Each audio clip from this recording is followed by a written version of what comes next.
Assalamualaikum warahmatullahi wabarakatuh. Perkenalkan, nama saya Putri Fatia Nurbaiti. Di sini saya akan menjelaskan video tentang perkembangan fisik dan kognitif pada masa dewasa. Dosen pengampu Ibu Ellen Prima. Perkembangan fisik dan kognitif pada masa dewasa diawali dengan masa dewasa awal. Menurut Hurlock, masa dewasa awal dimulai pada umur 18 tahun sampai dengan umur 40 tahun. Saat perubahan-perubahan fisik dan psikologis yang menyertai berkurangnya kemampuan reproduktif, pembagian usia tidak mutlak dan ketat. Pembagian ini hanya menunjukkan umur rata-rata pria dan wanita mulai menunjukkan perubahan dalam penampilan, minat, sikap, dan perilaku yang terkena tekanan-tekanan lingkungan tertentu dalam kebudayaan akan menimbulkan masalah-masalah penyesuaian diri yang harus dihadapi orang dewasa. 1. Perkembangan fisik pada masa dewasa awal. A. Perkembangan dan performa fisik. Performa fisik mulai menurun.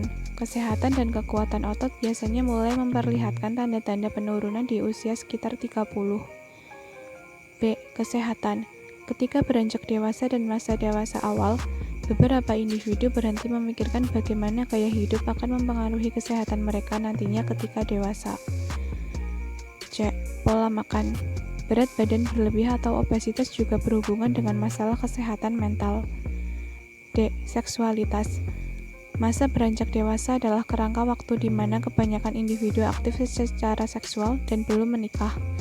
Orientasi seksual dipengaruhi oleh kombinasi antara faktor genetik, hormonal, kognitif, dan lingkungan. 2. Perkembangan kognitif pada masa dewasa awal. 1. Berpikir realistis dan pragmatis. 2. Pemikiran reflektif. 3. Tahap postformal. 3. Karir dan pekerjaan pada masa dewasa awal.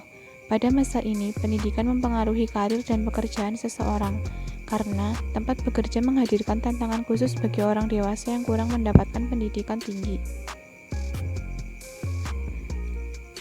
B. Masa dewasa madya. Pada umumnya, usia dewasa madya atau usia setengah baya dipandang sebagai usia antara 40 sampai dengan 60 tahun.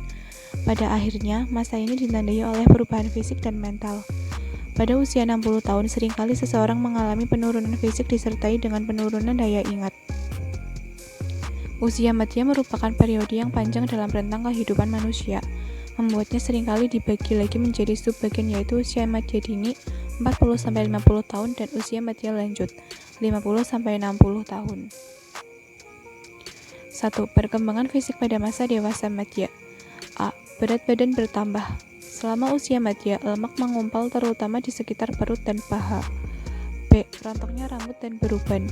Rambut pada pria yang berusia madya mulai jarang, menipis, dan terjadi kebotakan pada bagian atas kepala.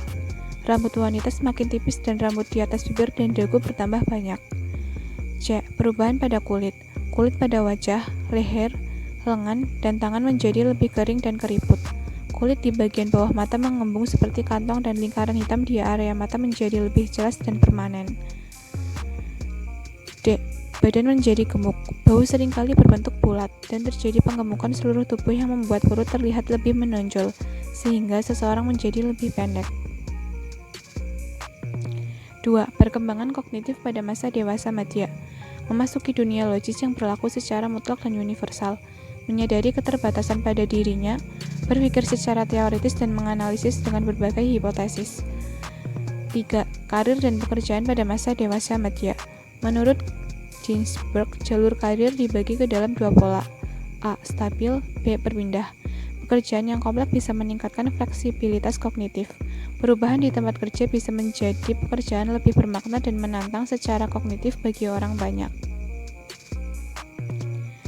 C. Masa dewasa akhir. Masa dewasa lanjut usia merupakan masa lanjutan atau masa dewasa akhir, yaitu 60 tahun ke atas.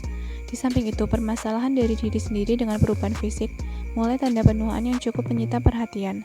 Saat individu memasuki dewasa akhir, mulai terlihat gejala penurunan fisik dan psikologis. Perkembangan intelektual dalam lambatnya gerak motorik, pencarian makna hidup selanjutnya. 1. Perkembangan fisik pada masa dewasa akhir. A. Sistem pernafasan lansia. B. Perubahan sistem persyarafan. C. Perubahan panca indera pada lansia. D. Perubahan kardiovaskular. 2. Perkembangan kognitif pada masa dewasa akhir. meningkatnya crystallized intelligence, menurunnya fluid intelligence, dan menurunnya kecepatan memproses informasi. 3. Karir dan pekerjaan pada masa dewasa akhir. Searah dengan kemajuan teknologi, biasanya orang-orang dewasa lanjut, sesuai dengan kompetensi yang dimiliki, cenderung bekerja dengan jenis pekerjaan yang belum mengarah ke orientasi kognitif, seperti generasi sesudahnya. Hal ini mengakibatkan banyak tenaga dewasa lanjut yang harus tersingkir dari dunia kerja karena tidak mampu lagi bersaing dengan generasi yang berikutnya. Terima kasih, sekian penjelasan dari saya. Semoga bermanfaat untuk kita semua. Mohon maaf apabila ada kata-kata yang kurang berkenan. Mohon lebihnya saya mohon maaf. Wassalamualaikum warahmatullahi wabarakatuh.